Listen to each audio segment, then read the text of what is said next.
Hello, everyone. We made it to the end of the day. Can we just start off by giving a quick round of applause to Denise and everyone who has done so much planning for this incredible conference.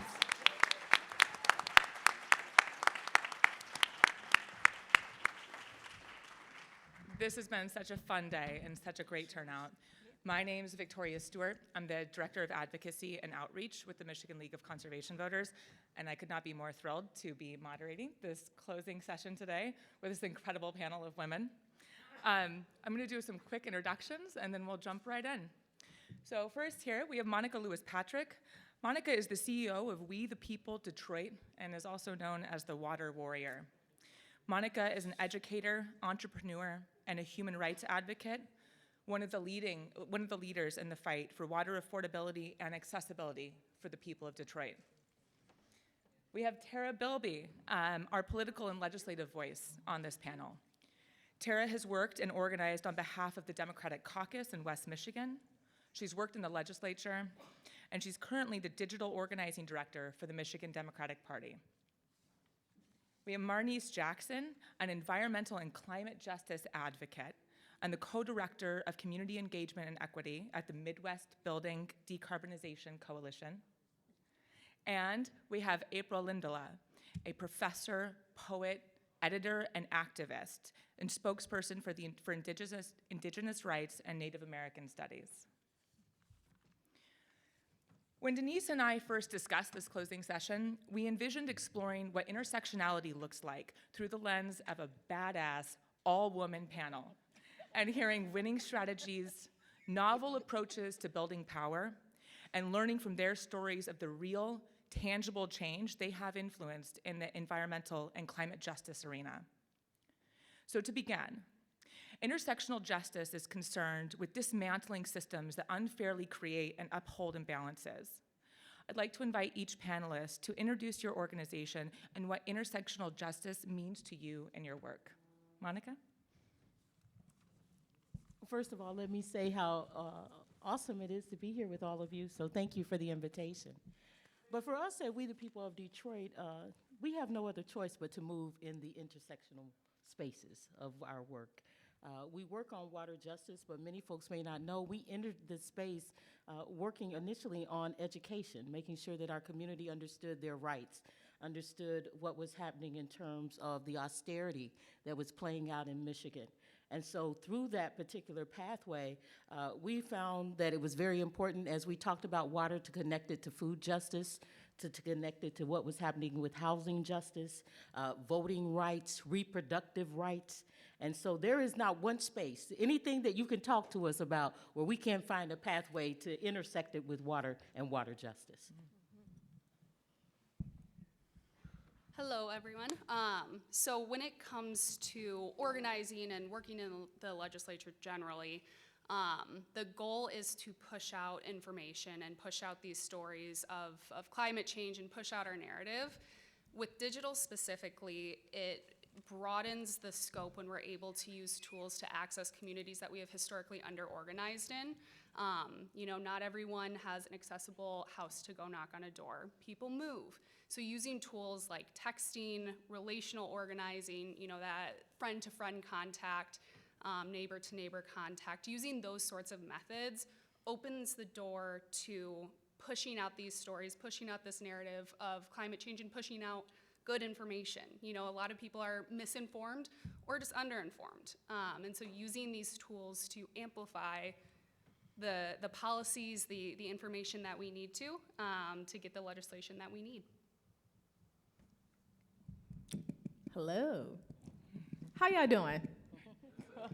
Say it again. All right, let's get this energy up. We almost there, Okay, so at the Midwest Building Decarbonization Coalition, which is an 8-state regional coalition focused on eliminating fossil fuel production in homes, buildings, schools, where we live by 2050, ambitious. And so when I think about intersectional justice, like Mama Monica said, we have no choice because Michigan is one of those states that we work in that is plagued with high energy burden. Of course, we all have been trashing DTE all day, rightly deserved.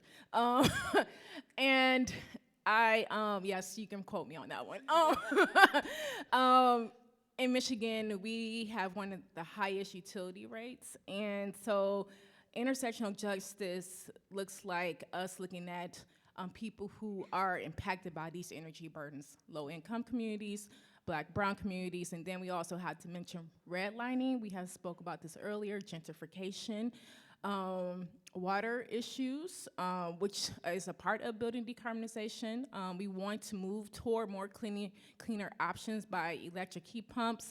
So intersectional justice is looking at it at a broader view because this is a multi-layer issue. And we have no choice but to look at it that way because it's a health issue. We spend majority of our time indoors. The Midwest is number 5 internationally. We are between Russia and Japan to emit the most CO2 emissions into the atmosphere. So with that being said, we spend majority of our time indoors, which means we're ingesting this harmful pollutants in our homes, which is an economic issue, a health issue. And for those who are not fortunate to pay on these high-ass utility bills, and I'm sorry I have to say it like that because I'm one of those communities, and I'm just gonna keep it real with y'all. It's really disheartening, the economics around this. So I'm gonna pass it to April, and I just wanna give a shout out to her jury. Yes, April, look at her. Thank you. Thank you so much. What an honor. Buju, Sego, Bibaji, Benese Wagnendo. Six Nations in the Shanabekoi. Market Nindunjba. Giwed Nung.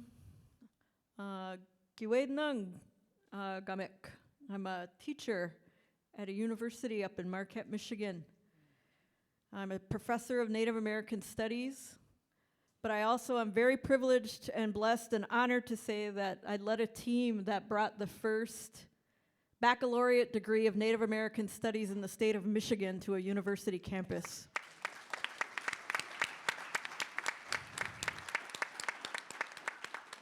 And I bring that up for a particular reason because as educators, we love to see our students when they have that aha moment. But as educators in Native American Studies, we love it when we see educators have that aha moment. I hear conversations throughout the day, and I hear about all of these actions and things that are taking place. Very unjust, unhumane. Terrible things, and I'm going to tell you what, it started with empire. It started with imperialism. It started with colonialism. Well, guess who knows a lot about doing that for the last 500 years? Fighting colonialism, indigenous peoples, and indigenous studies. We know a bit about that. Our water warriors and our water protectors, not protesters, protectors, stand on the front line because water is the one gift that precedes us in life. As we are born of water, and we live now within the borders of a state where fresh waters border our state. We are privileged in the planet to be caretakers of the water. All of us should act as caretakers and a good relative of the water because it makes us who we are. We are all interconnected because of who we are as the water people that we are. We are all made of it. Yeah. But similarly, we are interconnected to every other life form that depends on it. So Native American Studies and the intersectionality of education it's not, the study and the discipline is not just about Native peoples and Native nations and the concerns and challenges that they face, but it is about our lack of relationship to the land that was taken from us because of empire, because of colonialism, and continually our ways of knowing further were taken from us because God forbid we actually actually share that knowledge with others and what it is like to live interconnectedly with the earth, with each other. So you may have heard of residential schools. You may have heard of the 60s scoop. You may have heard of these atrocities that have happened to Indian people. It's by design. That's what the intersectionality of Native American studies and education and women, matriarchs, who are on the front lines protecting our water, our land, our bird nation, our tree nation, stone nation. We owe them. And never forget, it's a privilege to live among this fresh water. Miigwech. Yawan.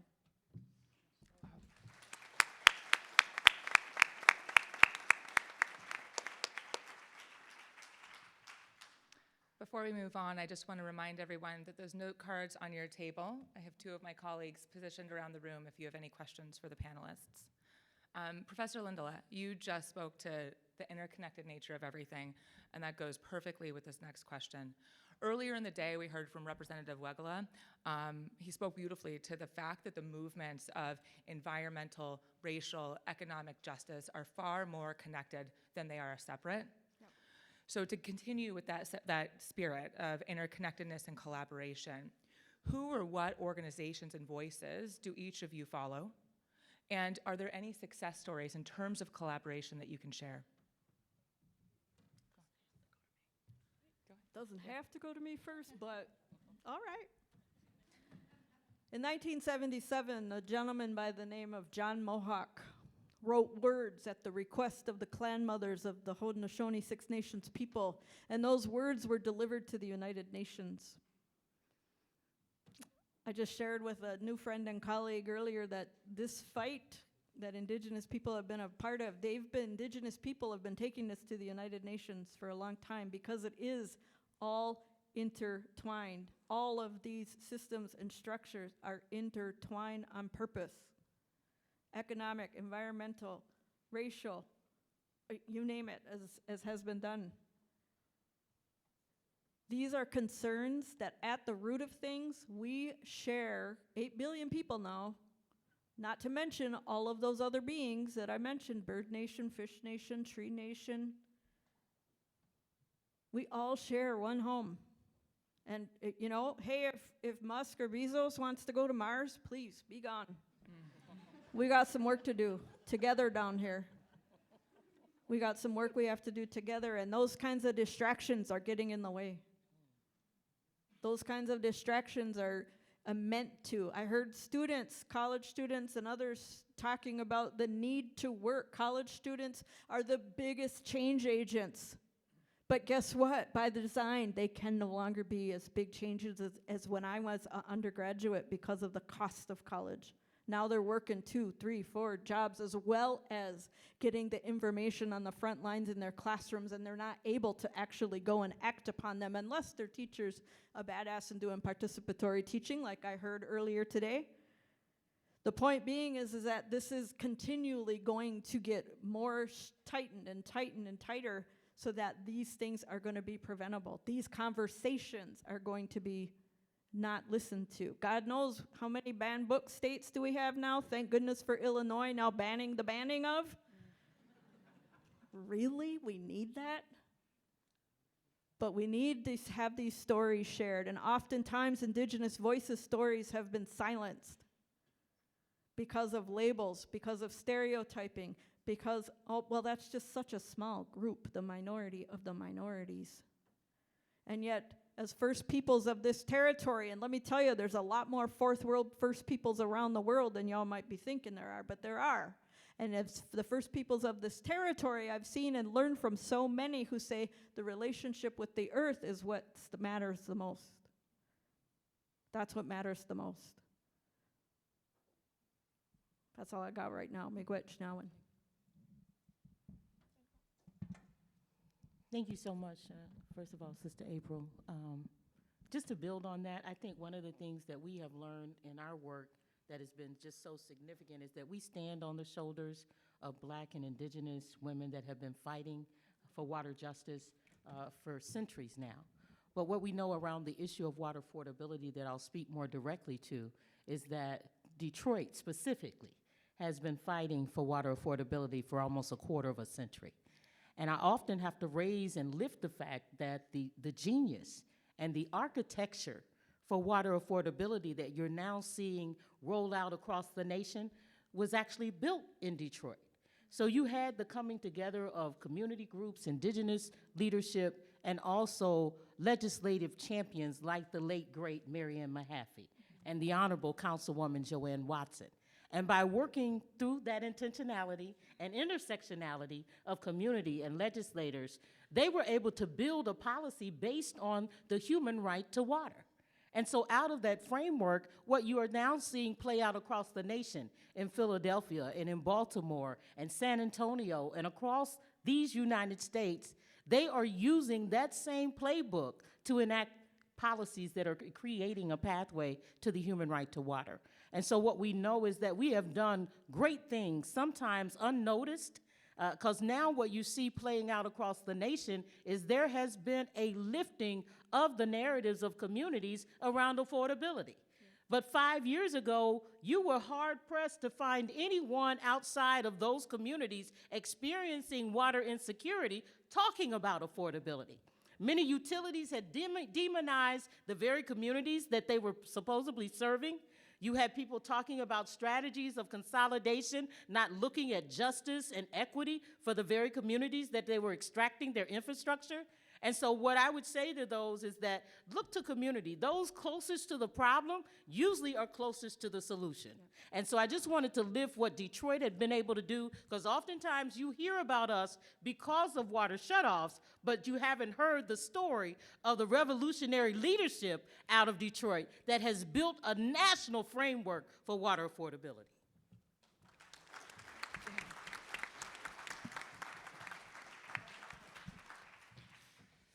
I think on the organizing side, it is easy, and just generally speaking, it's easy to look at a problem like climate change and see it as so overwhelming and so daunting as one single person, how much can I actually do to impact this?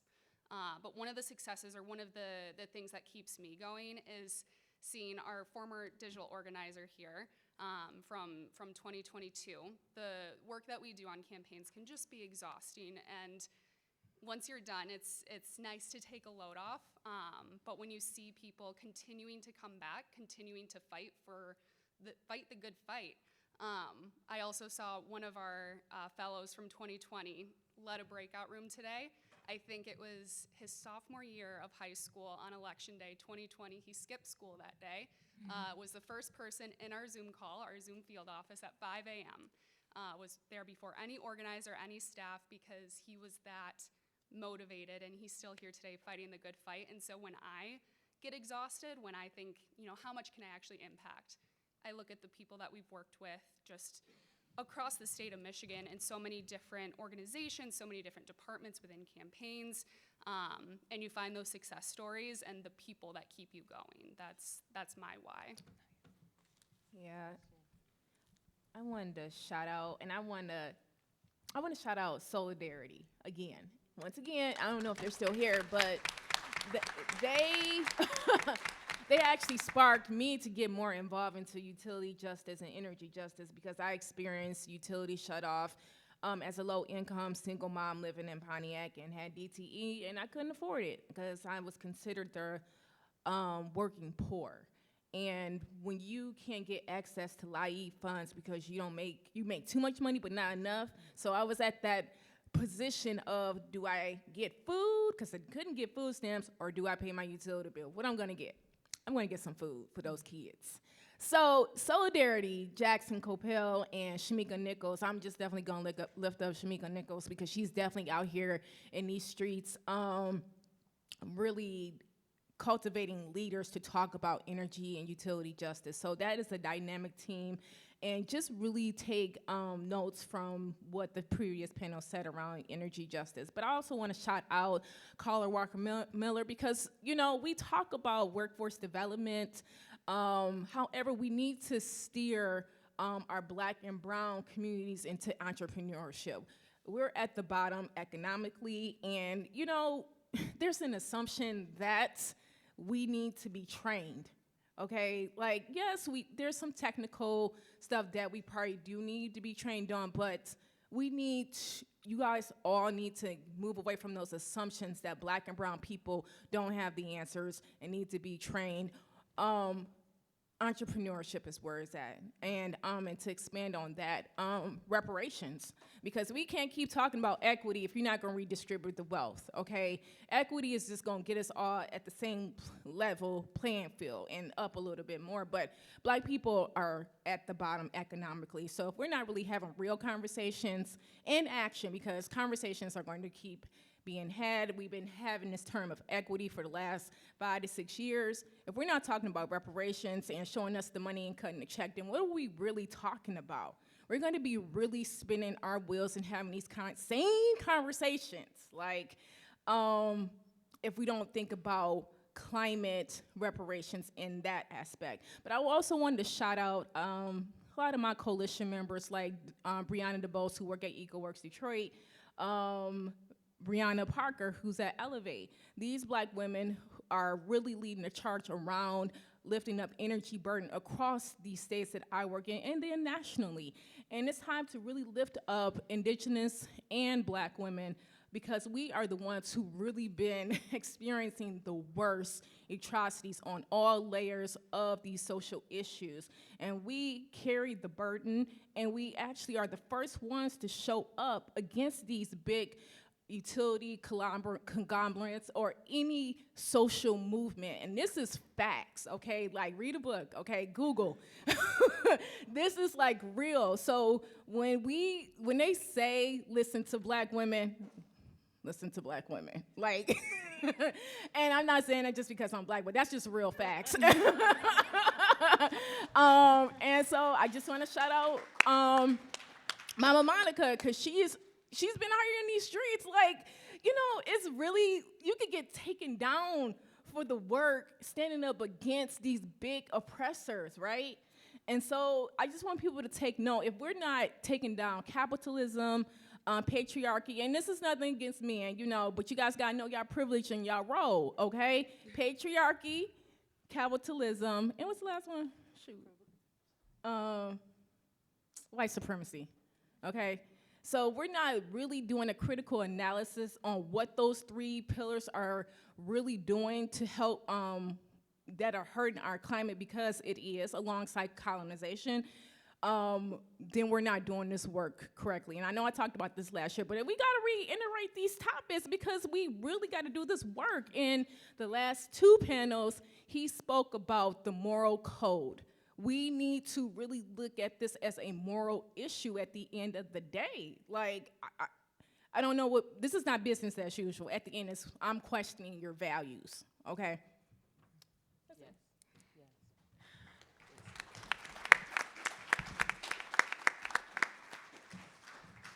So this next question was from the audience, and Monica and Professor Lindala, I think this would be perfect for the 2 of you. How can those of us working to secure access to water as a human right at the same time relate to water as, first of all, belonging to herself? Water as a water right. Please. I'll do first, sister. Miigwech. So I think that's an exceptional question, because there are, as I learned in Ojibwe territory, there are 4 water women spirits. And for those who would like to know or learn a little bit more about that, I recommend Louise Erdrich's book, Islands in Ojibwe Country. It's a nonfiction book. And she talks about those different 4 spirits. Similar to what Miss Monica mentioned down here just a minute ago about the revolutionary work that's taking place, is with regards to water rights for a human right, is the idea of legislation for water and animal rights and nature rights, a natural bill of rights, a nature's law or bill of rights. I've heard and seen of those kinds of actions taking place in municipalities, so that legislators understand that we are all interconnected, so that, yes, there is a human right for water, and please don't misconstrue when I say this, but those birds out there have every right to that water as we do. Those trees have every right to that water that we do, and guess what? Those trees actually help us out because they give us oxygen. So it's a cycle, right? It's a cycle. So a natural or nature's Bill of Rights is something that I would maybe suggest people look into and what other communities are doing to do that, to put that forward. See, within indigenous nations and then with indigenous peoples, all of us is embedded in their indigenous languages. This relationship, this idea of relationship one to the other is all built into the languages. Those were forced out of indigenous children at residential schools. So to use the English language to convey some of this, it might be hard to understand relationality and relational accountability. Sorry, this mic is popping in and out a little bit. But I would encourage you to read Sean Wilson's book, Research is Ceremony. My college students are all probably watching going, okay, I got that one done. Sean Wilson is a Cree, and he talks about these two ideas, relationality and relational accountability. How I'm not just responsible for myself and my family and my others, I'm responsible for my clan.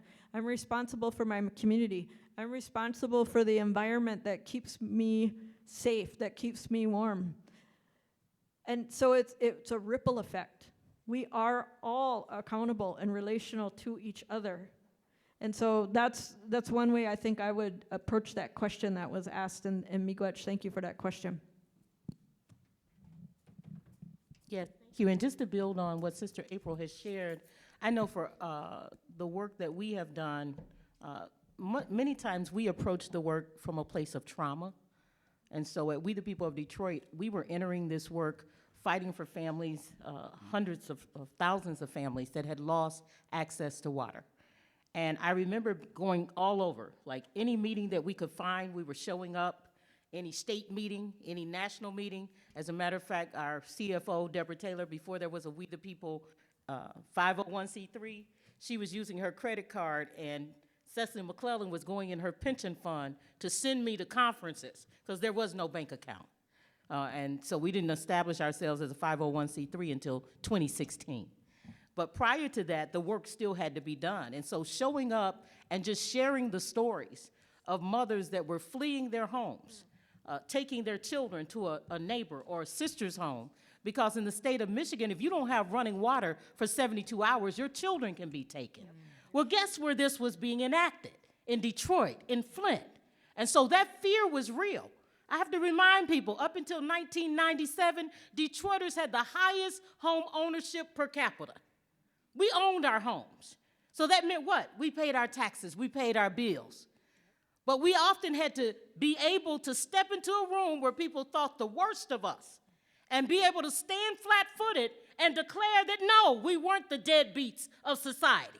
And no, it was not our fault that we were in the conditions we were in, but it was the austerity that had played out by the legislators of the state of Michigan, and that we knew in 1955 that if we were forced to build out a system that was providing water to about, 3.8 Michiganders were getting their water from the city of Detroit, and at the same time, it was all right to cut off the residents of Detroit?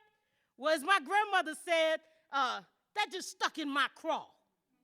It just didn't feel good that I could subsidize a region, but because of a racist narrative, people believed that I shouldn't have the same right to the infrastructure that my people had built that was providing them water. And so as we told this story, other stories started coming in. And one of the stories that just shook me as a mother was to hear a young woman call me, crying on the phone, telling me as she was witnessing another mother going door to door just with a cup to get enough water to make her baby's formula for that morning. And to go to 4 houses, and it wasn't until the 5th house that she was able to get the water that she needed. Not because those 4 houses didn't want to help her, because they didn't have water either. So at that point, I I decided in my spirit that I couldn't wait on anybody else to decide that me or my community or my children deserve water. I decided that I and my children and my community deserve water. And so everywhere I go, I try to deputize somebody. See, somebody in this room came in not believing the stories of atrocities around water insecurity. Somebody in this room has decided, oh yeah, Detroit, they messed up, black failed leadership. No, they don't deserve water. And then as we went into rooms like these and universities and conferences, what we found is that there were always somebody that was willing to change their hearts and minds because they believed in the idea of the human right to water. And so if you look at your body, 80% of our body is water. About 90% of our brain is water. These are stats I didn't know. I'm a trained therapist and former teacher. I know how many gallons are in a bathtub, about 32. 16 gallons to run your dishwasher. Why do I know these things? Because when I would sit with utility operators or legislators, it just could not wrap their minds around the fact that you had tens of thousands of people that couldn't afford their water.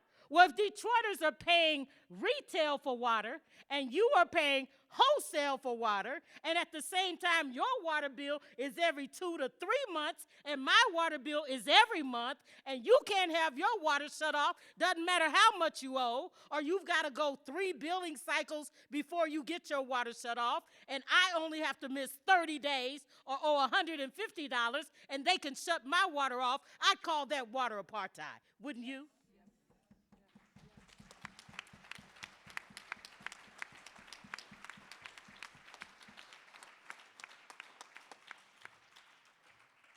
I have a follow-up for you here. Uh-oh, you got me fired up I know, now. and I want you to keep going. Got me fired up. All right, so from the audience, Monica, how do we make water affordable and still find money to make, and I love this, make costly repairs to deteriorated infrastructure and paying good union wages to water utility workers? Ooh, that's a loaded question. Well, there's a couple of ways we can do that. First of all, we've got a historic infusion of water infrastructure funds. But one of the things that I'm deeply concerned about in Michigan is that the state revolving fund right now is very choppy in terms of how it is defining disadvantaged communities. We've decided in Michigan we don't like the federal government's interpretations, so we're just going to make up our own. Well, in making up our own, what it has done, it is spreading those dollars among community groups that may not actually need those funds as desperately as other groups. The other thing that I think we have the opportunity, and we're uniquely poised in Michigan to do, we can't be the home of organized labor and then not figure out a workforce development strategy in Michigan. We should be leading the nation in implementing a Justice 40 strategy where we are making sure that the federal dollars and the creativity and innovation of Michigan is in operation. So there should be nowhere where we have public education that we don't have voc ed. There should be nowhere in this state where we are moving with building and projects where we don't have youth involved in those conversations, where we are not making sure that they understand that there is a future for them. This is the opportunity, Michigan. And then the third thing that I would say is that we're in a right now moment of not only being able to usher in true water affordability in this state, but it cannot stop there. Because if we're not careful and very cautious in this moment, we once again will get pitted against each other. Our water inequities and insecurities are not just isolated to the urban centers alone.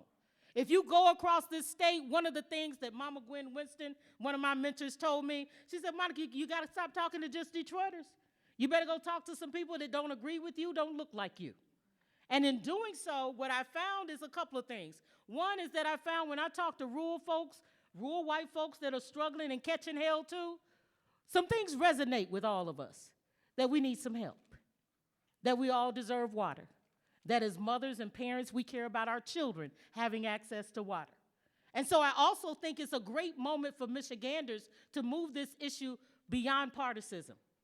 If we stay stuck there, then we'll get pitted again as these new leaders come in and out and transfer ideas about who should get and who should not. We as Michiganders, and I keep saying that, not Detroit, not Flint, because y'all often like to lift us up as the poster child for harm. But what I'd like to say to you, let's start talking as collective. How can Michiganders ensure that all Michiganders have clean, safe, and affordable water? And then if we start there, that framework will lead us toward the solutions. But if you've decided I don't deserve it and others do, or vice versa, then we will never get to the solutions we deserve. We have the solutions. Many of them have been crafted years ago. It's about the political will in this moment to move.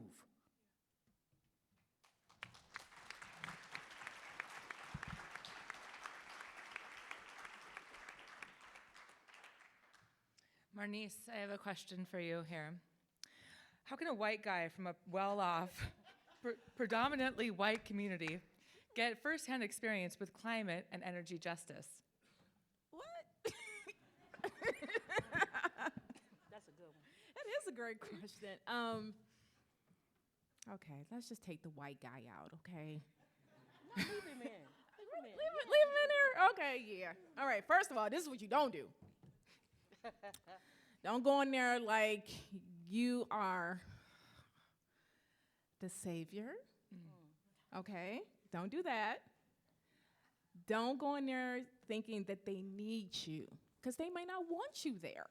Okay, do your research, homework on economic, energy, utility justice. You know, just get the basic stuff. If you have a utility bill, that's your story.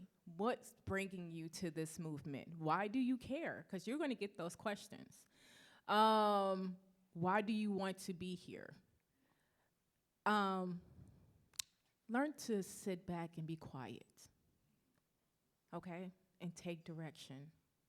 Remember, you're from the dominant culture, and we have this institution of racism, hierarchy, and communities are not trusting of white men particularly, but just white people.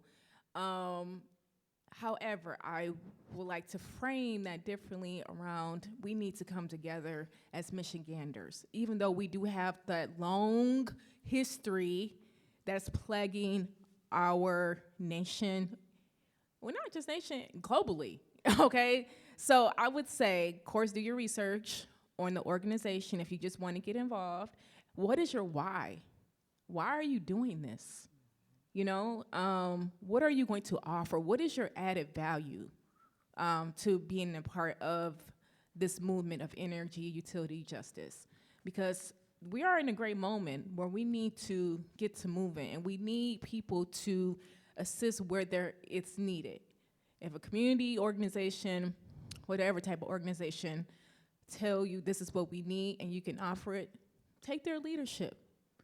And don't be afraid of constructive criticism.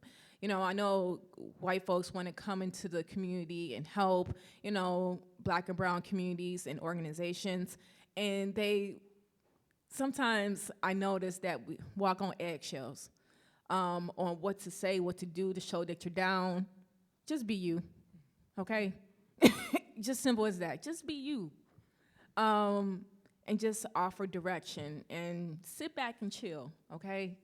Because that's the way we're gonna have to move forward within all these movements. We are human beings at the end of the day, and we're all connected by these climate issues, these atrocities, regardless of the fact what income level you are on. We are all breathing pollution. So, anybody else got something to add to that? And don't be co-opting stuff, right? Don't be coming, okay, so look, do not, I was trying to keep it positive, but you know, do not go in there taking their ideas, because you will get called out about it, and nobody's gonna mess with you. Do not go in there doing research or picking Black people or brown people brains, okay? They're not your guinea pigs. If you want to offer participation stipends to be a part of your cause, that's what you do. People are not doing nothing for free. We're not doing that anymore, okay? We're not doing anything for free, okay? So if you don't have the budget, if you just want to come volunteer, you can do that your time, but take direction and sit back, okay? And Let the people of color lead, because this is our time. Not to say that white people are not experiencing these atrocities, because that is true. That is true. But do not go into a black or brown community thinking you're running things, okay? Because it's not going to be good for you. Our final question here for the whole panel, and Terra, let's start off with you here, is what in your work right now is currently bringing you hope? Well, I think one thing that I mentioned earlier is all the young people that I have seen coming back to rejoin the fight or continue the fight. But one of the things that's most exciting that I'm seeing, not just in Michigan, but nationwide, is this investment in new organizing strategies. Knocking doors is great. You know, we're always gonna be knocking on doors, talking to our community that way, but that's not always accessible. Whether, you know, you're not going to meet all the voters, you're not able to get into a certain community, you're not present there, or whether it's someone wants to be involved and they can't go out and knock on doors for whatever reason. With different digital tools like texting, phone calls, relational organizing, social media, we are able to amplify a message to so many more people. It just grows exponentially. And whether that is for a campaign for a certain candidate or for policy, or it's an email campaign to your legislature or your legislator, you know, your state rep or your state senator. I'm coming from working in the legislature, and we used to get emails all the time from people about, you know, different climate issues, different social issues, and that makes a difference. And seeing people actually be involved, actually advocating for the changes they want to see, and not being daunted or worn out by the political climate today. Because a lot of these issues, we like to say that they're political. You know, you hear, you know, we're working on climate change, and you hear, oh, they're a Dem, or you hear, oh, they're a Republican, oh, they must be a climate change denier. It's not that simple, and these issues go beyond politics. It affects all of us, and so seeing people actually getting involved, staying involved, seeing young people involved especially, is just very inspiring.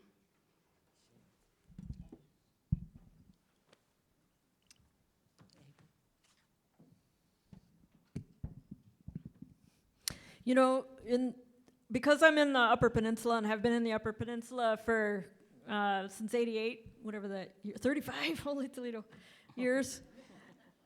We have long winters. We have long winters up there. And sometimes I could see it on my students' faces. And, you know, Native American studies can sometimes be a tough conversation in the classroom. Lots of things, right, to talk about. Lots of brutality, right, in the history, as well as lots of amazing resilience and stories as well. And what I encourage my students to think about when looking at their faces and saying, all right, we need to stop for a moment.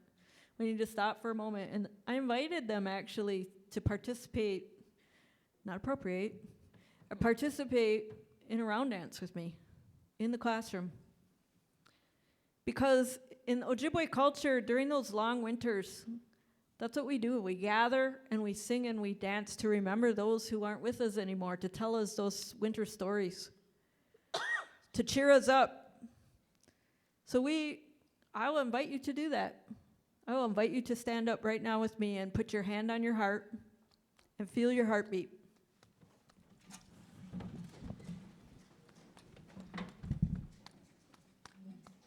We all have one. So just go ahead and feel that. And let me hear you tap it. Y'all aren't beating. Come on now, your heart's beating in there. And just slightly move with that beat of your heart.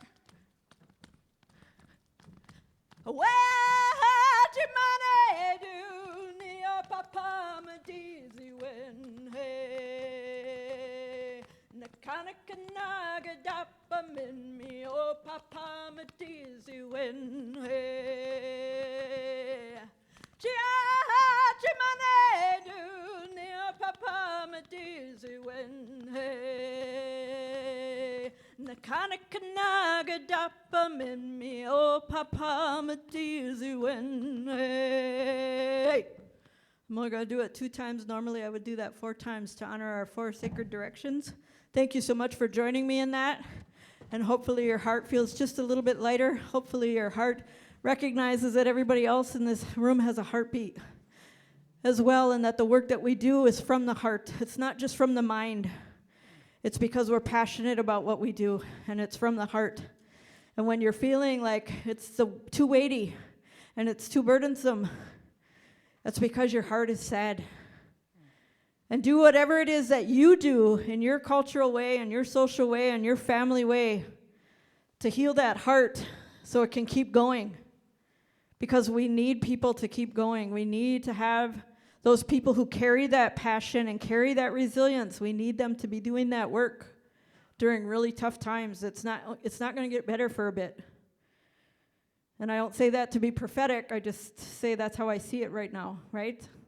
And so remember to take care of you and your heart, because we need your voices out there as allies and accomplices in this work.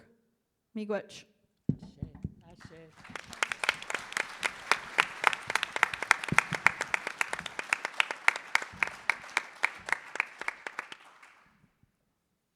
How do I go after that?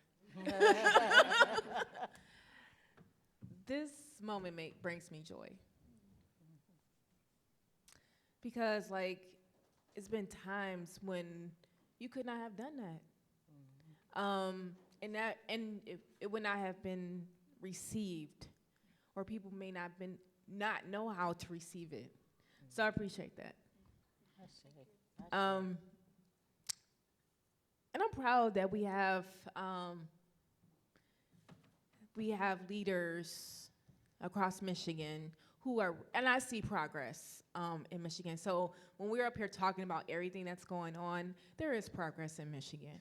I see us intentionally talking about everything that we need to do to advance this work on all levels. And so I am excited, actually,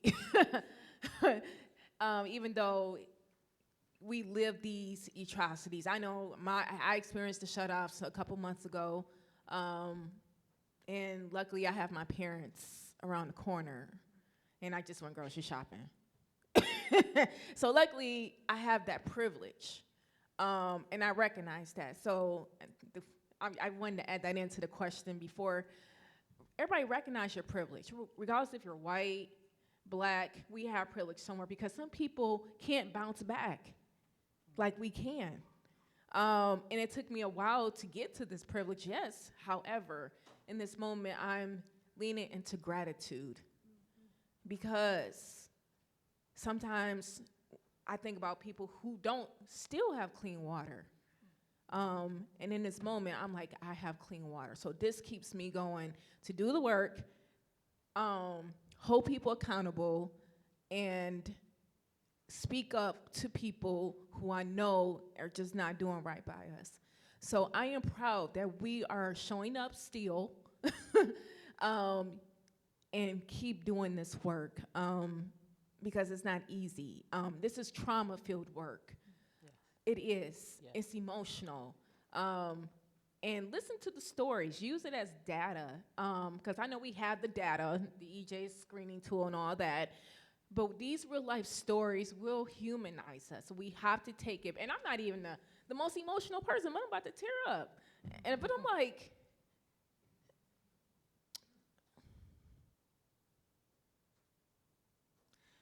we need to think about each other when we're going through these issues, because it could be us next. And that's when I think about privilege. It could be you next. So really get to the heart of the matter of these issues. Otherwise, our society is doomed. And it's going to be so emotionless that we won't be able to bounce back. Screw the money. What about just being a community, people? So thanks for doing that. Oh my gosh. That's it.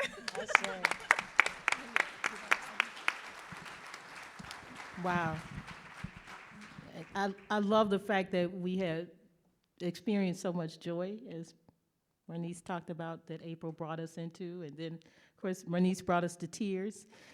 So we've gone the full spectrum of emotions here. But I think in terms of where my joy is right now, it's with young people.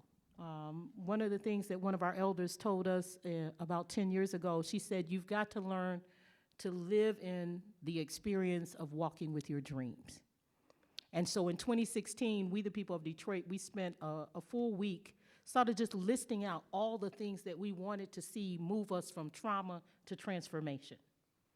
And in that process, about 9 years ago, we were in a meeting, many of us single moms, divorced women, grandmothers, gathered together trying to figure a way forward just to provide relief to each other. And my daughter, of course, being radical, stood up at the end of the meeting and said, Mama, you've talked to everybody in the room about what they needed but us. And there were about 6 teenagers over in a corner. And I said, so what is it that you need? And they said, well, we'd like to be in the conversation. We as young people, we are going to school with young people that don't have water or experiencing the shame and the disappointment of that. We also have friends in Flint that have experienced being poisoned. And then as we begin to deepen that conversation, what we recognize is that we had not talked with our children. We had been talking in front of them, but not with them. And so with that, our children compelled us to create something for them, with them, called We the People, We the Youth of Detroit. But it didn't just stop there. Those young people in 2018, when you had over 100 households shut off from water, they organized themselves a school walkout and were able, through that collaborative effort of young people. None of them were of voting age, none of them. But if you look at the track record, what happened was the task force that you have in Michigan right now on lead was invoked by those young people saying, no, you must do something and you must act now. Well, some of those same young people now have become adults, and they've gone on to the universities, and some of them are organizers in their own right, and they've come back. And so now we've built something called the Great Lakes People of Color Water Policy Center. Because what we recognize is that our young people don't want to deal just in the geography of what's happening in Michigan, but they wanted to collaborate with other partners around the Great Lakes. And so now what you have involved there, you have Flint. The Flint Community Lab is the first youth-led water testing lab in the nation. You have Toledo Junction that has a mixture of youth leaders that are doing blue-green infrastructure by using federal, state, and local dollars to revamp their community. You have groups out of Cleveland that are doing work around water quality and lead, and also what's happening with paint and restoration of older buildings. And then you have also young people working with indigenous young people to be able to bring in the spirit of water and more indigenous practices. Because what we learned from Chief Gibson out of Arizona is that there is no separation between African practice and indigenous practice. It's just that African practice, we've forgotten, because much of that was beaten out of us. We were denied that information. And so what he encouraged us to do is begin to spark that memory, that blood memory of our process, our culture, our way of being water protectors as well. And so that's been brought into the process. And so now you have young people from all over the Great Lakes. They'll be gathering the last week of July in historic Idlewild, Michigan. And I want to put this on the record. Idlewild, Michigan has the cleanest lake in Michigan. And so we were able, bringing young people into this environment, black land that has been under black control for over a century, the ability to safely commune with nature and water is revitalizing them and actually moving them, as they stated, from trauma to transformation. So I welcome you to be a part of what's happening with these young people. They will be doing presentations, they will be talking, they are creating videos. They have actually been a part of us raising over $500,000 to put 10 tech hubs with other BIPOC groups across the Great Lakes. So the youth are leading the way. I'm gonna follow the youth. Can we stand for these women, please?